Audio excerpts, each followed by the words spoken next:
Hey, architecture firm owners and emerging leaders.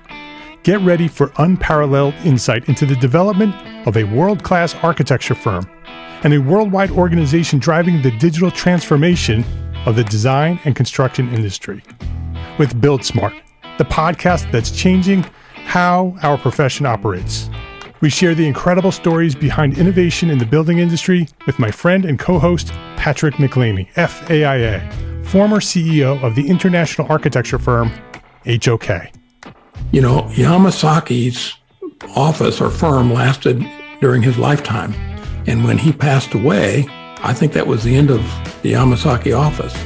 Helmut did not want that. He wanted a firm that would live out and grow beyond the founders. In Season 1, discover the untold stories behind HOK's meteoric rise, from 150 employees in St. Louis to a powerhouse with over 1,900 staff members and 27 offices worldwide. You know, they weren't as polite as the Kojima people. That was just boom. And anytime you have a creditor, whether it's Kojima or the bank, that wants their money, unless you can raise money someplace else, you are out of business. Bankrupt. And hold on tight for Season 2, where Patrick takes us on a new adventure as chairman of Building Smart International, shaping the future of digital transformation in the design, construction, and operation of built assets. Ian Howell, Ken Harold, and I, Ken was my technical representative from HOK. The three of us took a tour of Europe of 5 cities in 5 days. Very busy time. Simply follow the link in the show notes to subscribe to Build Smart now and uncover lessons that will transform you and your architecture firm.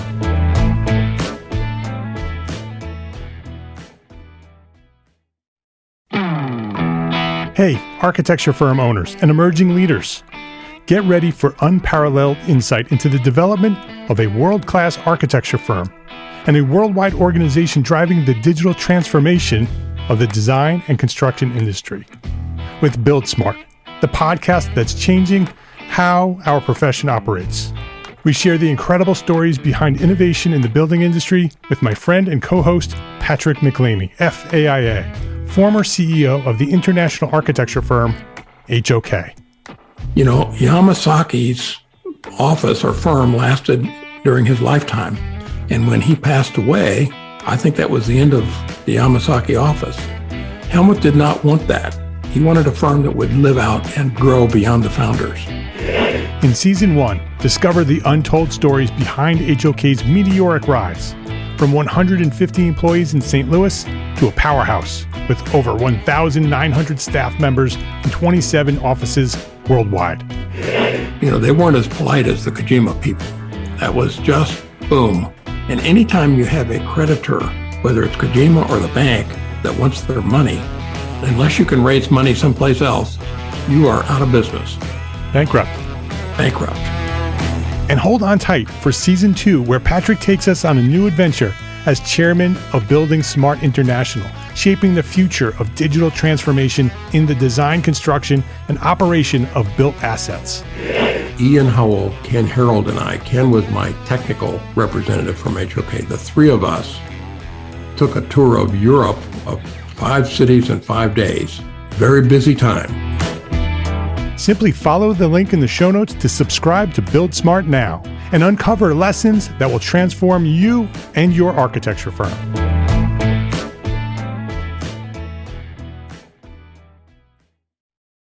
We know running a small firm is tough, and ending the year with a profit is even tougher. That's why we created Profit for Small Firm Architects. It's a 3-module digital course, and it's available to you for free right now by visiting EntreArchitect.com/free course. EntreArchitect Podcast, episode 127.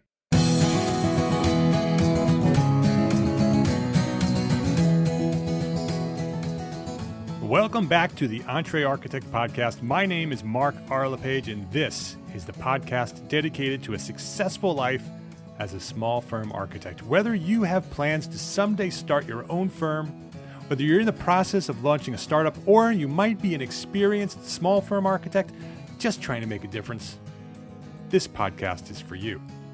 My goal is to inspire you to build a better business so that you may pursue your purpose with passion and live the life of your dreams.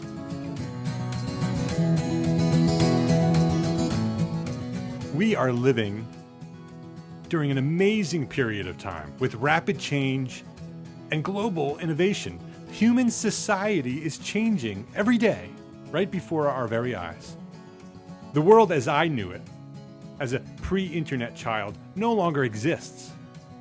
And the world that we are experiencing today, right now, will be unrecognizable in less than a decade.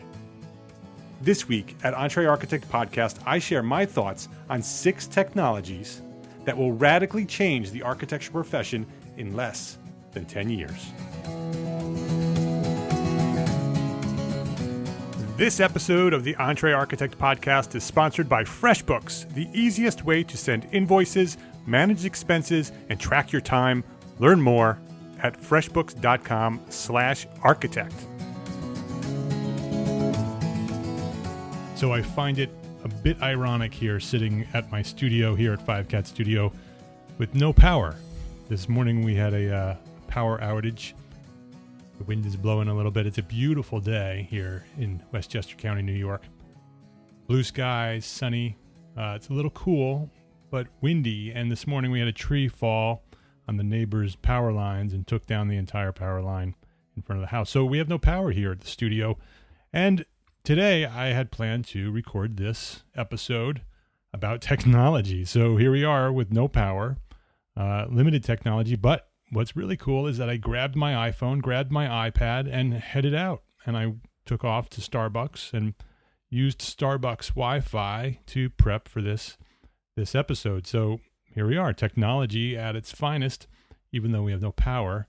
I had the devices, I had the tools to continue doing what I'm doing. So it may sound, interesting that I'm talking about technology and here we are with no power. So technology in architecture is constantly, continuously improving, and it's constantly evolving. It's changing, and it's changing the way we do what we do as architects. It's changing the world every day. Every day we're living in such an exciting time to see the innovations that are happening all around us. From the day we were born until today, that the world has changed completely. I was born in 1970. Amazing revolutions in technology since the 70s. In architecture specifically, technology sort of entered our profession in the 90s, and that's where I entered the profession as well. I entered the profession in 1993, graduated in 93, got a job, and CAD was in that transition. We were in that transition between hand drawing and CAD drawing. And Anne-Marie, my wife and my partner here at 5 Cat Studio, and that's where I met Anne-Marie. We were the first ones in that office to run CAD. And we actually weren't even trained in CAD. That's how early we were in the transition. The schools were not even teaching CAD as a mainstream topic in schools. They were teaching it, but it was like an option. There was CAD class that you could take it as an elective if you wanted to. But everything was still hand drawing. Our education was all hand drawn. Most of the offices were still hand drawing, using drafting boards and straight liners, and so the 90s is where this transition happened. I was part of that transition, and I saw the resistance that firms had. I saw the older generation who were hand draftsmen say this is just a fad. This is not going to be necessary. We're not going to need this. And eventually, as you all know, CAD came and dominated the profession for many, many years. And today we see that same transition happening, that same evolution in our profession, moving to BIM, going from CAD to full building information modeling, through 3D modeling. Two different things: 3D modeling, building information modeling, sort of taking the information that goes inside buildings and around buildings and how buildings work and everything that it puts it together, puts it all into that model, and it becomes BIM. And BIM is already changing the profession, right? So the way we do architecture is shifting from CAD to BIM. And so not only is the profession changing from a technology point of view, but also the workflow of how we do what we do as architects. And the way buildings are being built is being changed with BIM, and construction is being changed. The construction industry is being changed by BIM. And so this evolution, this revolution from CAD to BIM is happening, and we're here in the middle of it. And I see small firm architects, many of them, not all of them, that same resistance to move from CAD to BIM that I saw in the 90s when I saw the profession resisting moving from hand drawing to CAD, which today seems ridiculous that you would resist the change from hand drawing to CAD. But I see that happening in BIM as well. And I don't blame anyone. I'm in that same place where I'm at that age where I grew up in the profession as using CAD. And so moving to a completely different technology, and it is a completely different technology and how it works and why it works and the time it takes to learn it. I completely understand that resistance, but it's inevitable. It's happening. It's going to happen. And if we don't get on board, it's going to pass us. Just like many of the hand drafting architects of the 80s and 90s were left behind when the CAD revolution happened. So technology, it's an amazing thing. So we have these virtual studios today. I'm a virtual studio. 5Cat Studio is a virtual studio. I have my studio here in Westchester. Anne Marie has a studio in the house in a separate part of the building, in a separate part of the house, 2 levels away from one another. And our staff is remote. Our project managers have their own studios. Our draftsmen have their own studios, independent contractors. That's a result of technology. That's a result of communication tools and collaboration tools finally maturing enough where we can do that, where we can shut down our big 2,000 square foot monster of a studio and send everybody home and save $5,000 a month in rent. Virtual studios are here. It's the way that small firm architects will eventually, all small firm architects will start that way, that they will start as virtual studios, and then they will grow into physical studios if they choose to. And so virtual studios is part of that technology. And the internet will continue to change the world as well as our profession and the way we do things. And so resistance to that change is important. We need to be aware of the resistance because the next generation of technology is coming. And that's really what I want to talk about today, is this next generation of technology and how it's going to change the profession again. It's going to change the profession dramatically from what it is today. And so the question here is, will you be there to take advantage of that opportunity, to see this next generation of changes coming in technology, and will you take advantage of that? Will you be an early adopter of this new revolution, of these inevitable changes that are going to take place in our profession? It's not an option. They're coming. These technologies that I'm talking about today are here. Okay? These technologies that I'm going to talk about today are here, and they will be mainstream in our society here in the United States and most of the world in the next 5 years. In the next 5 years, these technologies that I'm talking about, they're already here. They're already happening. But they will be mainstream. They will be part of our lives within the next 5 years. And I'm giving architects a pass here. I'm saying within the next 10 years for architects, because architects are notoriously slow to adopt these technologies. And so we will adopt them, but we will be slow to adopt them. So I'm going to say that these technologies will dramatically change the profession within the next decade. And so I want to go through some of these technologies, and you've heard of all of them. You know of all of them. Many of them have been talked about for a decade or more, but they've all sort of been science fiction and fantasy, and they're slowly becoming real, and they're all real today. Every one of these things are real, and they're going to change the profession and the way we do things. So the first technology is 3D printing. It's here. We're already doing it. You can buy a 3D printer for a few $100s, and you can design something, a 3D model on the computer, and you can have this thing printed out couple of hours, you can have a model of whatever you want. That technology will evolve and will become a significant change in the profession, in the industry of construction and the way we do things. Certainly modeling, you can take that 3D model that's on your computer and print it out. You can print out models of your buildings so that and see them real life and see how they work, and much faster than you could create them by cardboard or more precise, at least, to the speed of how precise they can be. And parts of the building themselves. You can have buildings that the parts are fabricated with 3D printing, that we can design anything now, right?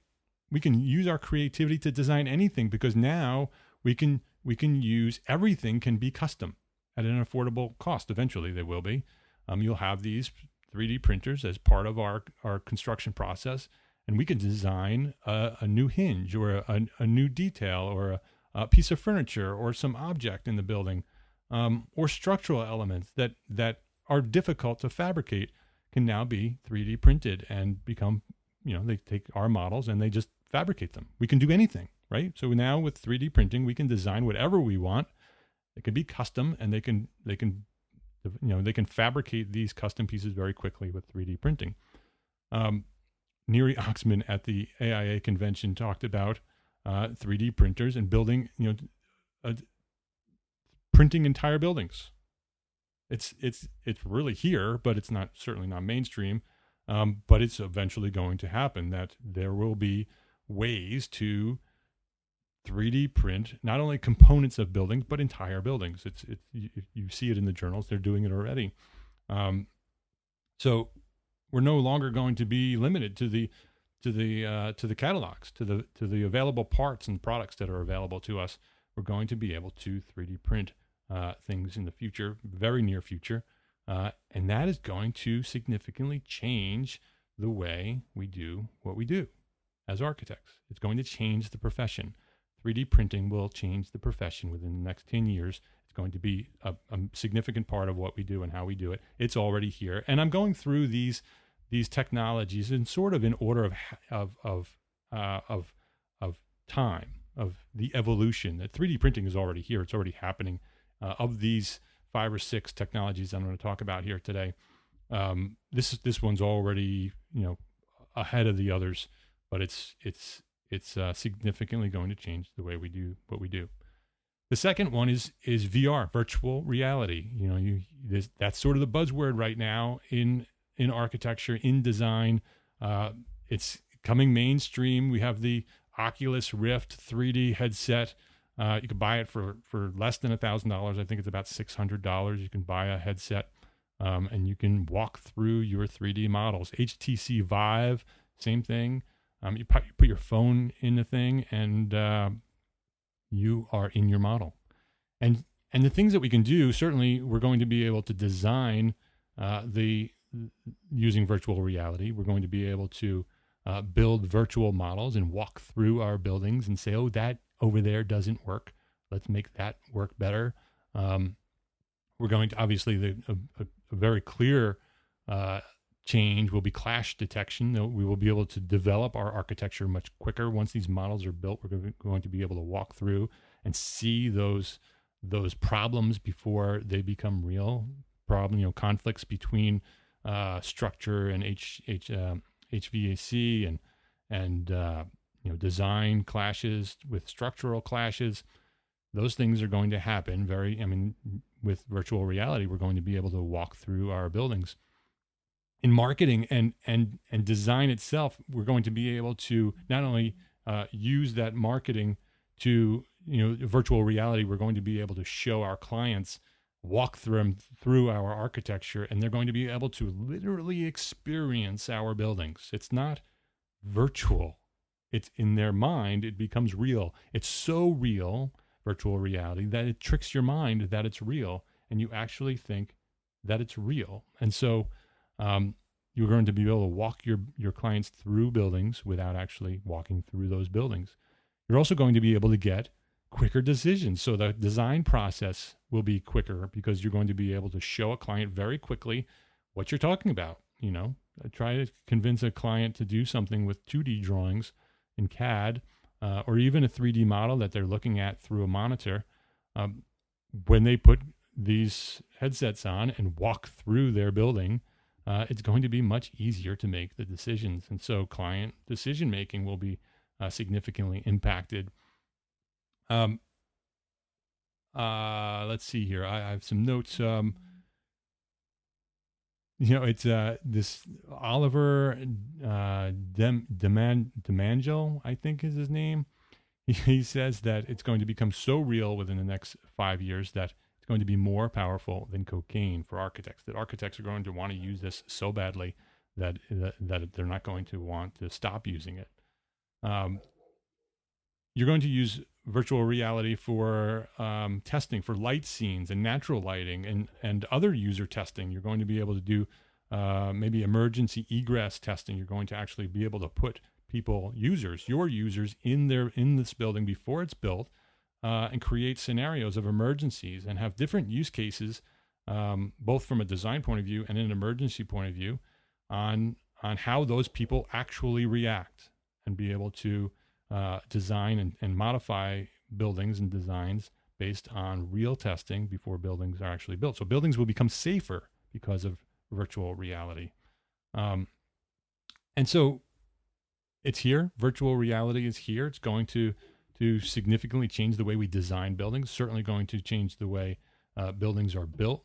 And virtual reality is one of those technologies that within the next 10 years is certainly going to completely change the way architecture is designed and built. And you imagine these, you see these big headsets.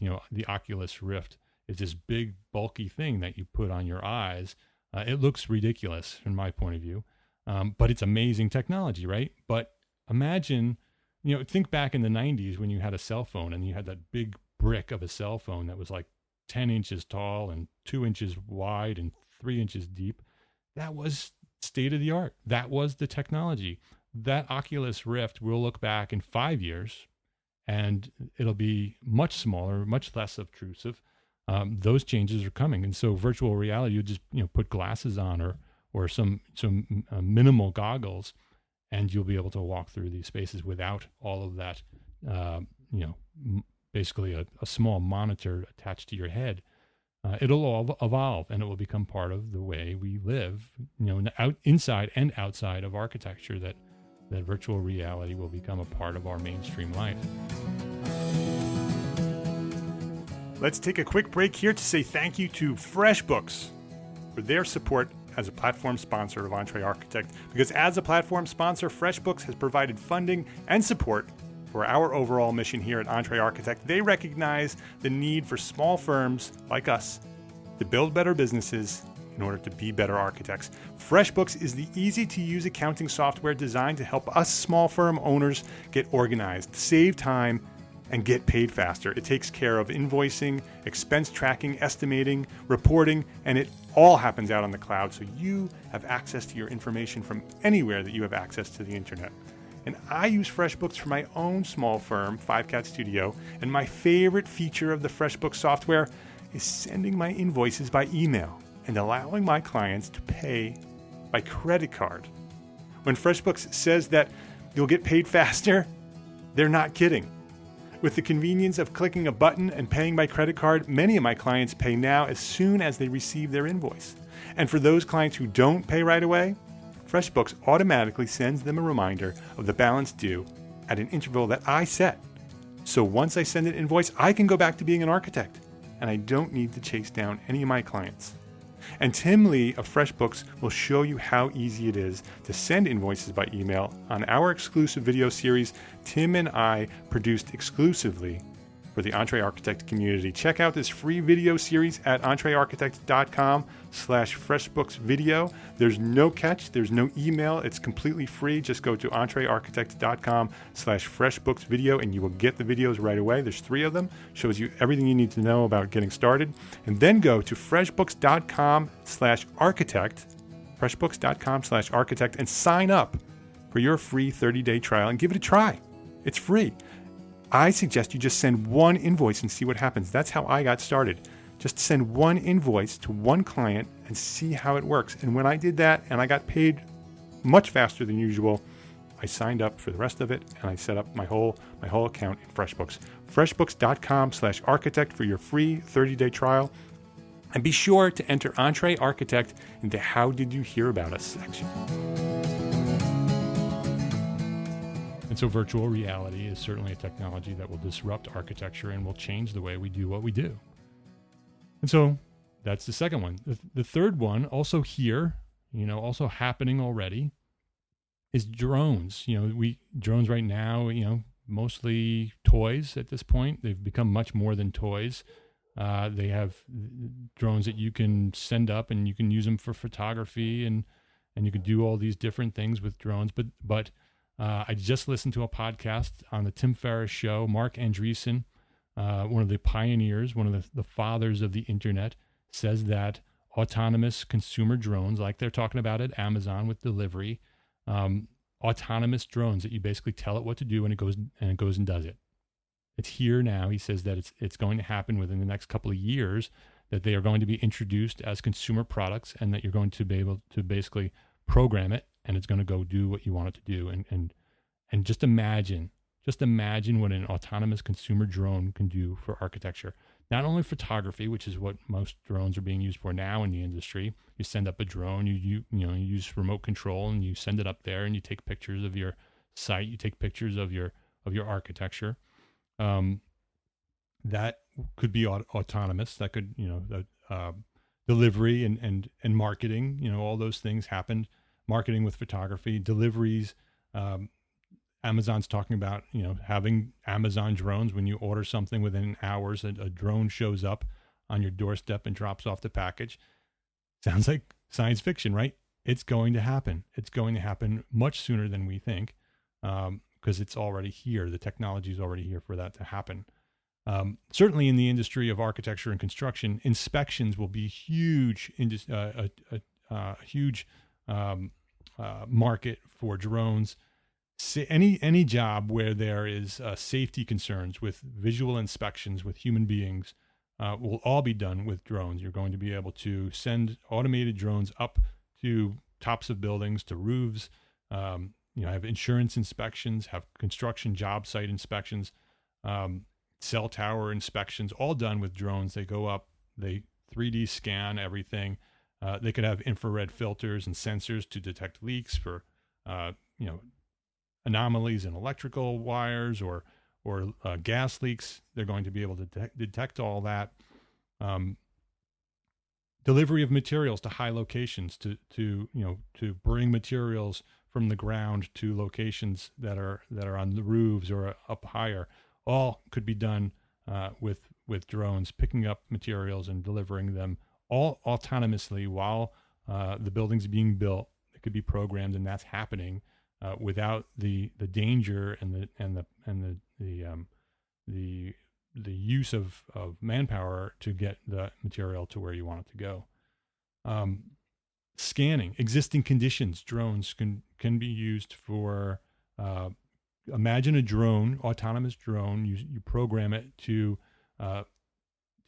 fly around a building, and it scans the entire building and documents within a fraction of an inch the entire building on the outside. And then it goes back and you download that information and it creates a model, 3D model within eventually seconds. And then it prints out a 3D printed model of the building. Pretty amazing, right? I mean, so that's technology that's going to happen. Scanning inside as well, having a drone, an interior drone, go from room to room, scanning the room, creating existing conditions. It's going to happen. It absolutely will happen. They're talking about drones building buildings. Flight Assembled Architecture is a company that used drones to build a 6-foot tower out of styrofoam blocks, 1,500 styrofoam blocks, all autonomously. It programmed it, and then this drone picked up the blocks and built this tower. Eventually, you're going to be able to scale that up, and you'll be able to use drones to build buildings. And so, and that leads me into the next technology, because drones is really just the first, which is, for me, I think that's interesting that drones came first, because robots have been talked about forever. They've been talking about robots since the 50s.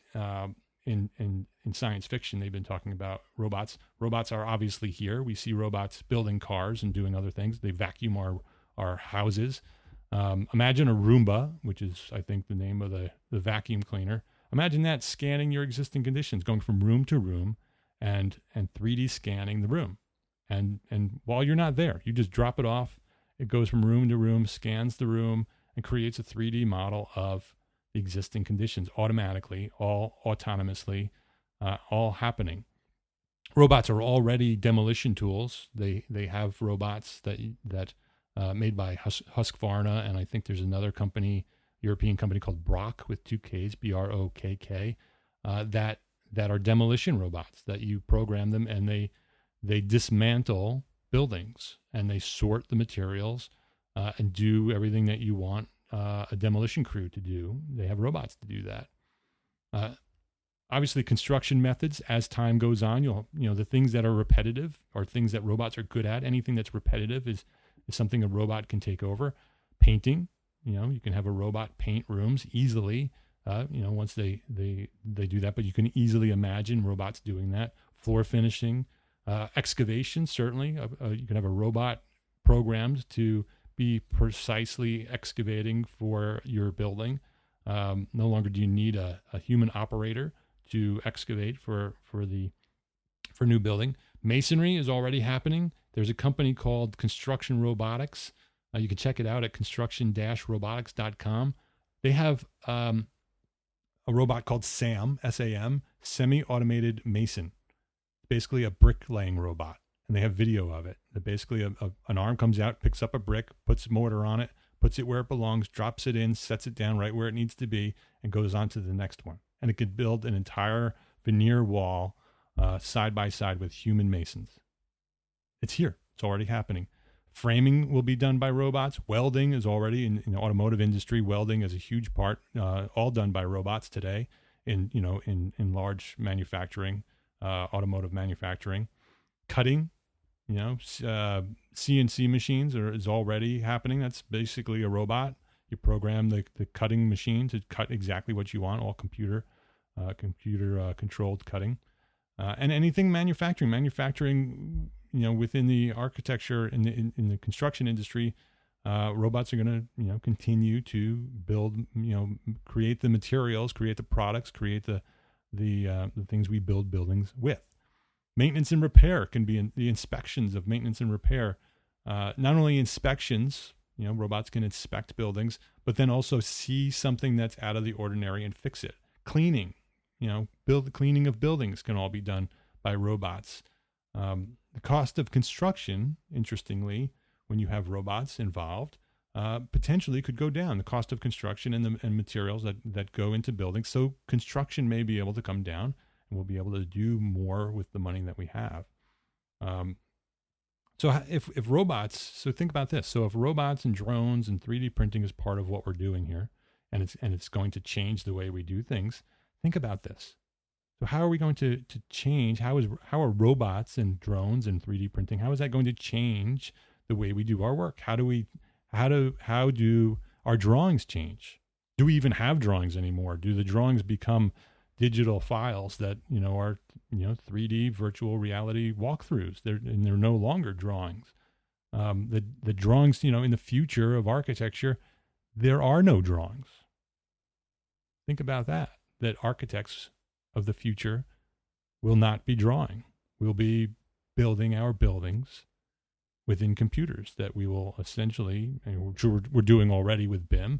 We're building the entire building within a computer.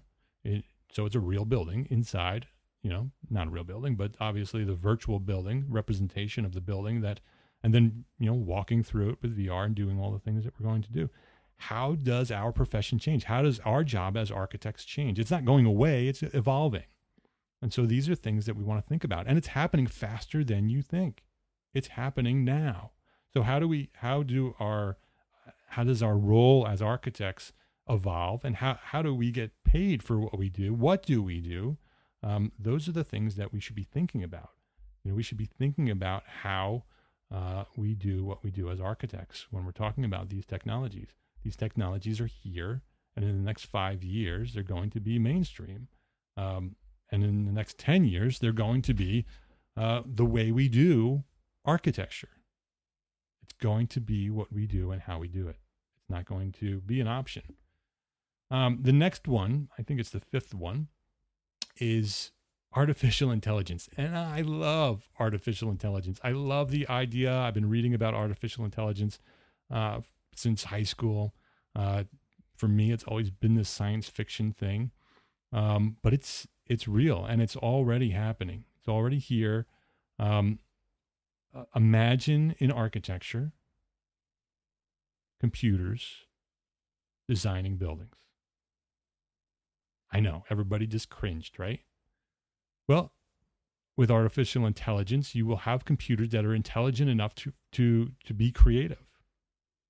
That they'll be able to do creative tasks. They will be able to look at an existing building and design an addition. It may not be as beautiful as we want it to be. Potentially, maybe they will be, but it will do everything it needs to do. It'll be able to create plans and floor plans and sections of spaces that meet specific requirements, and it will be able to do the things that architects do. Right? Interesting. And I know it's scary for architects. Architecture is going to evolve. It's going to change. Already very, very different than it was centuries ago, and it will continue to change. The deep learning is basically the term they use for artificial intelligence, that instead of tasks programmed, let me read this. It says, instead of tasks pre-programmed, the system is able to train and improve itself based on experience. That's essentially what artificial intelligence is, based on deep learning, that computers are learning, that computers potentially could, instead of pre-programmed tasks, like, I was talking about with a drone, you program what you want it to do and it'll do it. Imagine a drone or a robot learning what it needs to learn and starts doing it better than it was originally programmed to do. That's what's going to happen. It's happening. That's artificial intelligence. It's not scary. I know a lot of people's mind, as soon as you hear artificial intelligence, you think of the rise of the robots taking over the humans and we all die. That won't happen. The technology will evolve and it will become just like, Siri on our telephones, that computer vision and speech recognition and natural language was impossible just a few years ago. And today we're talking to our iPhones, and iPhones are doing what we're asking it to do. Driverless cars. Google has created a driverless car. Other companies have created these driverless cars that now work. That's all based on deep learning and artificial intelligence, that these will become tools for what we do and how we do it. Imagine a computer designing a space and instantly creating multiple schemes that then you can take and manipulate and do the things we need to do. Imagine that. I'm not saying it's good or bad. I'm just saying it's coming. Then the more practical things like code reviews, all the things we don't like, this will be great, right? We'll be able to have artificial intelligence do these things we don't like to do, like bookkeeping or code reviews. You'll be able to present the computer the drawings, and it will be able to go through it and do a full analysis of the code, of the zoning, of the structural design, of the accessibility routes, and all the things that go along with accessibility. That artificial intelligence will be able to allow computers to flag things that we may miss or we may not want to do. That it'll be just, that's part of the workflow, that we design it and then the computer checks it. Parking and traffic patterns, things like that, will be able to be fully designed and put together through artificial intelligence. Really, really cool stuff in my mind. So those are 5 technologies that will absolutely change the way we do what we do as architects. And they're coming. They're already here. and they're going to be mainstream within 5 years, and will absolutely change the profession of architecture within the next decade. But don't be afraid of this. I imagine that many of you are listening to me and thinking, this is horrible. This is not the profession that I want to be part of. I say, fear not. I say, this is not going to replace architects, but we absolutely need to acknowledge it. We absolutely need to adapt to it, to be the leaders of this technology. That is the most important thing, that we recognize it, accept it, acknowledge it, and become the leaders of it. Embrace it.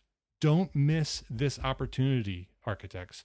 Don't miss this opportunity. Don't let this be the construction management revolution, where architects gave away their services and control of the construction process. When we were the master builders, and we're all reclaiming that. We all want to be master builders and developers, right? We let that go. We were, and we let it go. We gave it away because of the legal ramifications, or the insurance ramifications, and the construction management industry was born, right?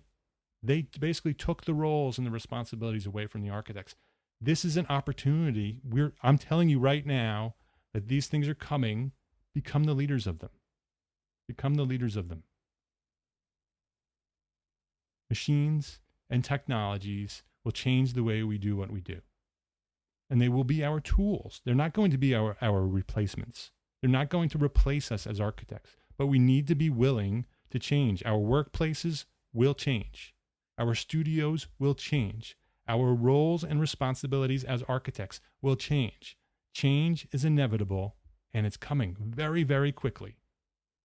In our lifetimes, these things will be mainstream, and they're going to change the way we do it. And we're either going to embrace it and become the leaders of it, or we won't. We'll reject it, we'll push it away, and other peoples will see, other industries, other people will see that vacuum and that opportunity, and they will seize it, and they take it right from us as architects. And we will vanish. We will vanish as a profession if we don't seize the opportunity to take these technologies, embrace them, become masters of them, and have them be our tools, have them be the things that take our profession and take our businesses to the next level. Piece by piece, it becomes part of what we do, and the opportunities that are there for us to take. We just need to embrace them. And I just want to talk about one more technology. I don't know a whole lot about it, but I see this coming as well. The sixth one. The sixth one is cryptocurrency. You may have heard of Bitcoin. I imagine a future, and this is, like I said, these are sort of in the order of the most short term to the longest term. And I think cryptocurrency, Bitcoin, basically electronic currency, is going to eventually be the way we do commerce.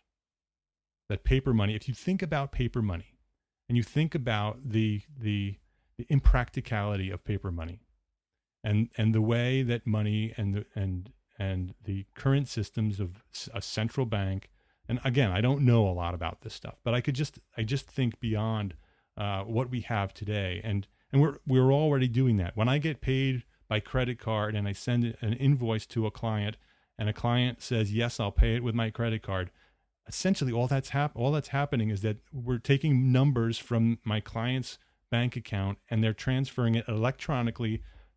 These numbers are going into my bank account, and so their bank account gets reduced by this number of this amount of numbers, and my account goes up in those that amount of numbers. Technologies like PayPal and Stripe are completely completely digital. That digital currency, in my mind, and in my opinion, and again, limited knowledge, is going to be the future. It's going to happen. It's going it'll be the way we pay, that it'll just be numbers from one account moving to another account through a decentralized, no central bank system that will have less corruption, will have less control by humans. It'll be an electronic payment system that is set up, and certainly there's possibilities that this gets goes in the wrong direction and becomes a problem. I don't know enough about it, but I just imagine that the future of currency will be all digital and it'll become electronic. That Bitcoin is already acknowledged by the IRS.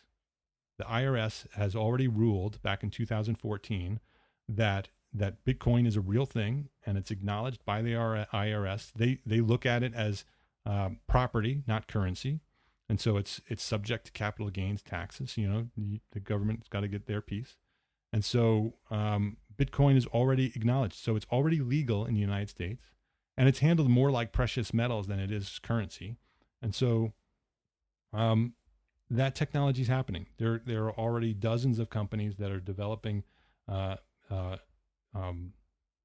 evolution of Bitcoin. It's just something that I wanted to mention and to just keep on your radar that, and I don't know how that changes our profession, but I know it changes our society, and will eventually change the way we do architecture as well, which is why I put it at the end and sort of after the discussion about, claiming and reclaiming the profession. I just want you to think about digital currency and cryptocurrency, things like Bitcoin. So that's the sixth one. I wanted to the title of this is six technologies that will change the profession. And so that's the sixth one. But the top five, certainly 3D printing, virtual reality, drones, robots, and artificial intelligence are here now. Our society is going to change because of the way these things are evolving. And like I said, we as architects, this is going to change our profession. Our profession is changing. And it is up to us as architects, as small firm architects, to embrace these technologies. It's time to go from CAD to BIM. It's time to embrace virtual reality and drones and robots and artificial intelligence. It's time to embrace it and to become the leaders of these technologies. So when people, when the society looks at who is in control of these technologies, who are the experts within these technological realms, and they say, oh yes, the architects. They know what they're doing. They're the ones who know how to use this technology, how to embrace it and make it better. Not some new industry that comes in and takes over the things that we do. So just think about it. These are six technologies that are going to change the world around us. 6 technologies that will change the profession in the coming decade.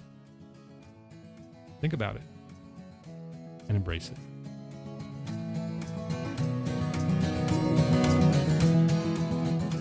Complete show notes and a direct link to download this episode will be found at EntreArchitect.com/episode 127. And don't forget to grab your free digital course, Profit for Small Firm Architects, at EntreArchitect.com/free course. My name is Mark R. LePage, and I'm an entrepreneur architect, and I encourage you to go share what you know. Thank you for listening, and have a great week.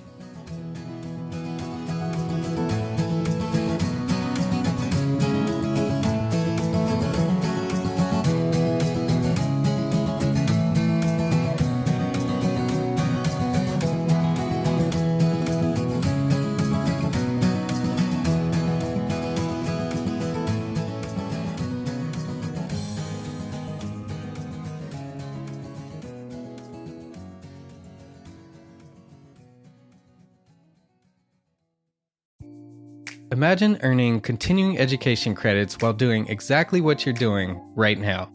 Well, you can. Gable Media has revolutionized the way you earn your continuing education credits with a groundbreaking approach. Forget running around town and scouring the internet for credit-worthy courses. Fulfill your CE requirements effortlessly by listening to engaging podcasts just like the one you're listening to now. Our podcasts are designed to educate, entertain, and inspire, all in a user-friendly environment. But wait, there's more. Architects, Gable Media is also approved as an AIA continuing education services provider. Upon completion, we handle everything, from reporting your hours directly to the AIA to storing your certificates in your personal Gable Media profile for your self-reporting needs. So follow the link in the show notes and start earning your credits in the most innovative and entertaining way possible with Gable Media. Attention architects and creative minds, get ready to supercharge your brand with Build Your Brand, the podcast that's unlocking the secrets of branding success for creatives. Hey there, it's Mark Arlepage, founder of EntreArchitect, and I'm inviting you to join my friend, architect marketing expert Jeff Eccles at Build Your Brand podcast, where he explores the captivating stories of the world's top brands and transforms their lessons into powerful moves for small firm architects and creatives like you.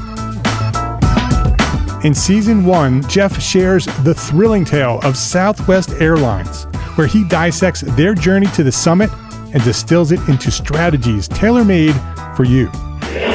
It's important to keep in mind that companies like Southwest compete in the real world, just like you, and face real-world challenges, just like you.